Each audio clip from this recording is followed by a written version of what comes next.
Hello, this is Graham Salinger, President and Founder of Salinger Coaching Solutions, and I'm really excited to talk about what it means as a manager to help yourself achieve goals and your team achieve goals so that your organization can achieve goals. And so that means you need to believe in order to achieve. So we're going to start by talking about dreams and goals. So I have here achieving team goals with Graham, right? I have daring, resilience, empowerment, aspiration, motivation, and success. That's what dreams are made of. As a manager, what are your dreams made of? And the answer to that is, what are you made of? And what is your team made of? So about me, I'm a returned Peace Corps volunteer where I taught English along with leadership and public speaking and debate, things like that. I have a master's degree in international peace and conflict resolution and a bachelor's degree in political science. Master life coach. I'm a conflict coach. I'm a mediator. I'm a restorative justice expert. So I do a lot of work with organizations experiencing challenges to help them process those challenges so that they can move forward in obtaining and achieving their goals and to make sure those align with their values and their purpose. And so I use my expertise to help coach businesses, coach teams, and do one-on-one coaching with organizations, with organizational leaders.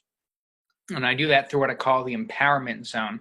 So all of the work that I do is passion-focused, purpose-focused, and perseverance-focused. All right, so is this video for you? It is if you want to go from where you are today to where you want to be. This video is also for you if you are ready for your team to reach its full potential. It's also for you if you want to start committing yourself to success, and I'll talk a little bit later about what it means to be committed to something. Oftentimes organizations don't achieve to their full potential because either they're not fully committed to their process, or they're not fully committed to the results. So again, this video is for you if you want to feel confident that your team can follow through and that you can follow through as well as a manager. And lastly, this is for you if you want to know how to stay motivated and persevere and how to keep your team on track. So if you want to have faith that and without a doubt that you know what you want and how to get there, then this video will help you think about that. All right, so why have goals? Everyone has a different definition of success. They may not always be the same within a team. So sometimes organizations get stuck because one person in the team may have a different definition of success than the other. And then that way, if that's the case, they're not able to adequately work together to achieve that goal for success, right? However, everybody does want to accomplish, or we would hope that everybody in an organization would want to accomplish a goal in order to achieve success, right? So there is a recipe for goal success and becoming a champion level team. So what is this recipe for success? Well, I'm happy to walk you through it. There are 4 steps to goal success as a manager or CEO or leader. Know what you really want. Of course, you have to be able to communicate that effectively with your team and also get feedback from your team on what they really want to make sure there's an alignment. And if there is an alignment, then you need to figure out what to do about that and how to work through that. Make sure everybody's on board and committed, right? I said commitment was a big deal, right? So you want to really know what you want to achieve. You have to believe that you can do it. You have to create a plan for the team's success, and you have to stay motivated to keep working through that. And again, you have to stay committed to that motivation. And so again, you have to know what you want and you have to believe you can do it. Oftentimes, we have things that are called limited belief systems, and they actually end up being roadblocks on our way to success. And that can happen in organizations. Maybe people start thinking there's not enough time to do something. There's not enough resources to do something. Maybe they are not getting along with the boss and they just have no trust, right? If there's no trust and there's no level of commitment, then you start to doubt your ability to do something. And then if you don't believe in it, you're not going to be able to create a plan. And you're going to be demotivated as well. There are lots of organizations that have all the assets and resources and everything they need to achieve And they might even have a plan, but people aren't motivated for that plan, and there's a lack of morale, and then nothing happens. Like I said, step 2 is knowing to achieve it, right? Develop a confidence in your team by finding evidence that you can achieve your goals, right? These people that you hired for a reason, either because you knew you could train them to do something well or because they already did something well. And so them doing something well or them showing that they can learn to do something well is evidence that can build up to future success. Right? And so one way to think about that is, when bad things happen as a manager or leader, your job is to have a growth mindset. So what negative circumstances can lead to a positive result? And if you can't think of that with your current team, you can at least contextualize that for examples that have happened in your career before, how challenges have actually led to opportunities and success for growth. And then you can try to ingrain that knowledge with your current team. So it's hard to do when things aren't going right. But I would encourage you that when things aren't going right, it's telling you that a need is not being met, which means that certain behaviors aren't happening, which is a signal to you that there's some growth and that there's some learning to happen, right? And think about what challenges your team has already overcome, and then that might also show you what weaknesses there are and some holes that you can plug. And think about what goals you have achieved. If your goal is to make $30 million in profit, and it's the last quarter and you only have 10 million so far, focus on what you did to get that 10 million and use that as an opportunity to figure out where there is room for growth. And then focus the team on believing that they can achieve those goals. And develop some positive or self-affirming and team-affirming language when you talk to your team about what is going on. Don't just say, "Oh man, we're really in the hole. This is really stressful. I need everybody to work 60 hours this week because we have to raise this money so fast." You want to affirm, "Oh wow, John, when we were really working through the first couple million that you were getting, you did this really well. And if you can just keep doing this, you can really build on that experience." Right? There are ways of affirming what people have done well and using that affirmation as a springboard for future success. Everything can be taken from a man but one thing, the last of human freedoms, to choose one's attitude and even in any given set of circumstances, to choose one's own way. And that's Viktor Frankl, right?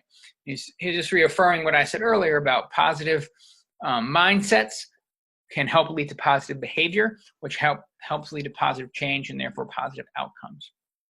All right, if we want to be result-oriented, we also have to be process-oriented, which means you also have to be people-oriented. All right, so now that you have adequately set your team up for success in terms of affirming their ability to do something and creating positive language even around challenges, make a plan. Make a plan for your achievement. And your goals need to be smart. They need to be specific. They need to be measurable, right? That outcome of raising $30 million or making $30 million of profit and revenue, that's pretty measurable, right? Achievable, right? You need to make sure that it's not something crazy, right? If your organization has only ever made a $1 million profit, then trying to go directly to 30 million might not be setting yourself up for realistic, achievable success, right? And timely. So again, specific, measurable, achievable, realistic, and time framed. All right, create a structured plan and make a list of everything you will need to do the coming year and who is accountable. And the who is accountable is really important, right? As a manager or leader, you are ultimately accountable, but there are members of your team who are accountable for micro steps, and you want to make sure that accountability is clear. You want to break it down to short-term, medium-term, and long-term goals. If you're waiting until the last quarter and your profit is $15 million away, then really you had a problem. There's not an alignment in terms of short-term, medium-term, and long-term goal if you're at the finish line and you're sprinting that much that you have to be scrambling. right? And again, you need to create accountability for your team so that your goals can help you lead your team's purpose, right? And so think a minute. What do you need the $30 million for? What can it help you do? If you're only able to actually make a profit of $25 million, are there certain things that you're still able to achieve even with the $5 million shortage? And you can start to think about, well, our organization has this mission and we can actually do a lot with that $25 million. But let's say this organization, we can raise $5 million easily, but the funder does not align with our purpose and our mission, right? Do we really want to involve ourselves in getting money from and having a relationship with people who don't align with our values and our mission and can actually stray us away from our overall work just to make up that extra $5 million?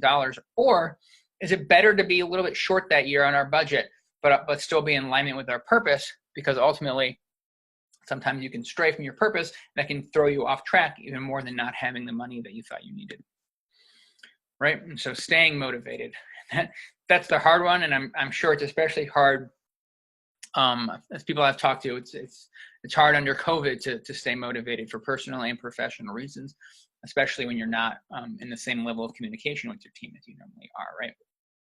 So if you don't really feel motivated, and if you're not feeling motivated, you won't achieve your goals for the following reasons, right?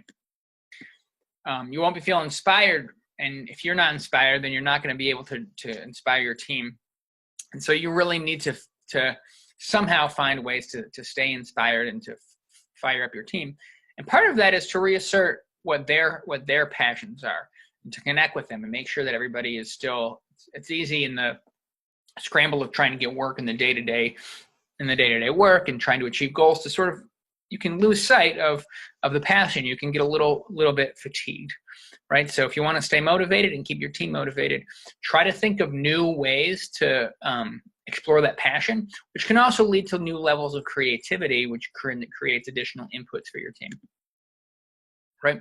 It's also important to find out about what demotivates people in your team, right? If you're trying really hard to achieve a project and that requires 5 meetings on Zoom, right? And you figure out by the 3rd, 4th, or 5th meeting, nobody's paying attention, everybody's tired, it seems like work is going down, right? Kind of follows the law of diminishing returns.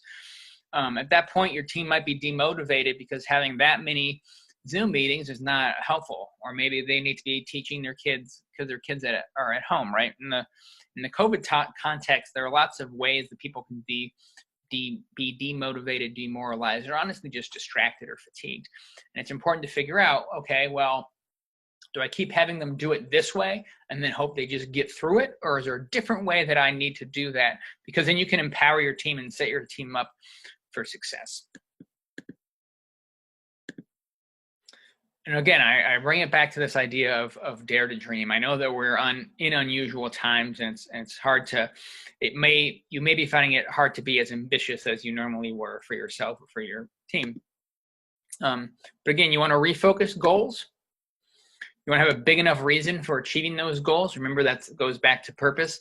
Do I need that $5 million, or is it okay if I'm a little bit short, but I'm not making my team, kill themselves and demoralize for the next quarter? And dream unconditionally. And I'm going to explain what unconditionally means in a minute. Basically, it's reaffirming that commitment, right? And again, this aligns with the methodology I use, right? Have passions, right? Have purpose, and have perseverance. And those, of course, align with identifying your goals, having a big enough reason for those goals, and dreaming unconditionally. Right? And then, of course, that all leads to creating a vision for yourself and for your team. So I'm going to walk through that a little bit more, right? You see here what's motivating this person to get up to get to this finish line, right? So you need to think about, as a manager, what motivates you, but also what motivates your team, right? Why aren't there 10 more people pushing this rock? Why is he by himself, right? Again, have a big enough reason. Dig deep. What is the real reason you have this dream? Right? What is the big reason that you need to achieve these goals? What can it ultimately lead to for yourself and for your staff? And sometimes there's staff dysfunction because people have different motivations. So they have different reasons and they disagree with maybe the boss or their colleague on the reason for achieving the goal. They know they have something they need to do and complete it, but there's a difference between compliance, doing what you're told and feeling like you're running through the motions, and commitment, being really passionate about the reason you're doing something. And if you have a team that is compliant but not committed, then that means they're just kind of, again, they're not going to be putting in as much effort. And maybe it also tells you that maybe you're not on the same page. So again, just constantly think about your goals and your team's goals. Why do you want to achieve those goals? What does it mean for your company if you do? And also, what does it mean for your company if you don't? What's plan B, C, and D? And to know that, you have to obviously get some input from your team. And what about that outcome makes you desire, right? What about that $30 million makes you desire it? Do you need the $30 million so that you can give your team better health insurance benefits? Do you need the $30 million so you can move into a bigger building? Do you need to hire more people to make the job easier? Are there new programs that you're working on, right? Or is there new services that you're trying to provide? Right, $30 million represents very specific things that you're desiring. And why do you desire that? Why do you need that? And what about that is important to you? Ultimately, it's what about that is important to you, right? If your team is just like, oh man, I just need to keep turning this profit, my boss does have profit, and they don't know how that profit actually goes back to them, right? Then they don't know why that's important, right? Maybe if they know there's a health savings account, maybe if they know there's a 401k, maybe if they know exactly that money is actually going to them in some capacity. And if it's not, and if it's just for the business, then it's important for people to know how generating that revenue for your business actually helps them as the employees, in some way as well. And again, how is that going to impact your life?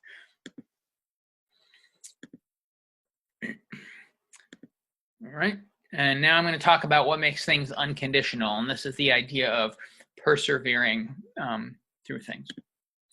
Unconditional dreams, right? Everything that we want is because we believe it will make us feel some desired way, and this connects to our purpose, right? Organizations have mission statements, they have purpose statements, they have value statements, right? And we act based on that overall statement, which means we have certain desires and certain feelings that we want, right? So that gives us a foundation for a dream. So unconditional means that even in the hardest times, we commit, we don't give up on our dreams, because we know that giving up on our dream is effectively the same thing as giving up on ourselves. And if we're a leader or a manager, that means we're giving up on our future. It means we're giving up on our team. And so reaffirming your commitment and making sure it's unconditional, meaning, oh man, we're in some kind of strife, or there's some dysfunction, or we didn't achieve any of our marks this year. And so easy to become deflated and not commit to certain things when that happens. And as a manager or CEO or a leader, it is your job to make sure that your team continues to be committed to their work. So often beyond that, you want to be able to create a vision, a long-term vision of what's happening. It's easy to be, expression is short-sighted, right? To only think about things in that very specific context. But you broaden the context means that you'll be able to stay unconditionally committed, which leads us to vision, right? Or purpose. If you've seen my other videos, you've seen me talk a lot about the importance of purpose, right? So how can you assure that your team stays purpose-driven, right? Sometimes it's helpful to revisit with your team the purpose that your organization has, right? And that can be in the form of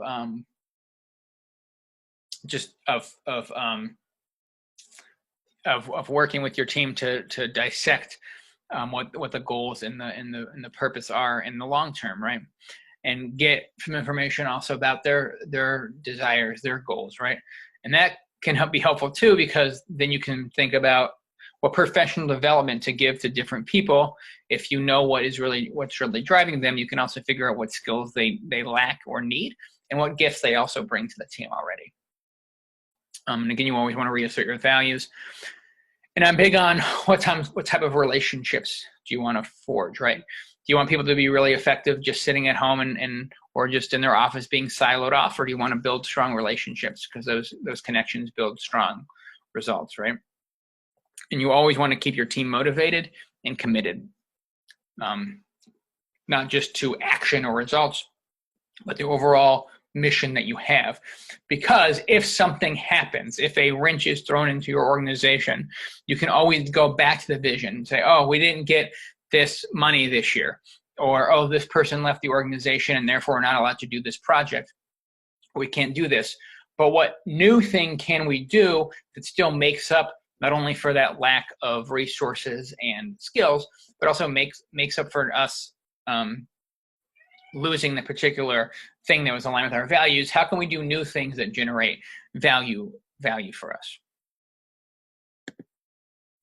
And so to recap, coaching for management is for you if you're ready to go for your dreams and overcome challenges, right? You're ready for your team to finally reach its potential, right? And the reason, again, reason that organizations don't reach potential is if there's not a strong commitment, or if people are committed to do different things, if there's not a vision, or if people have different visions for things, right?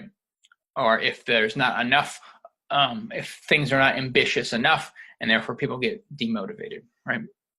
And so to reach your potential, you have to sort of deconstruct all of that and get input from your teams, all right? And of course, you want a concrete plan.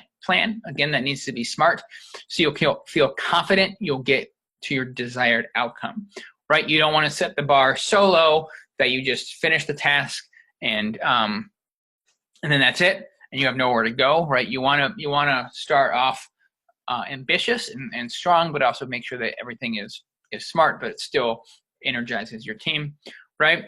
And ultimately, what you as the manager, leader, want to do for your team is that you want to be empowered with tools that'll help you now and in the future, so you can live a life of passion, purpose, and perseverance, and so that you can make sure that your team is also passionate, again, passionate about the outcome, passionate about the vision, passionate about the process, that they're purpose driven, right? They are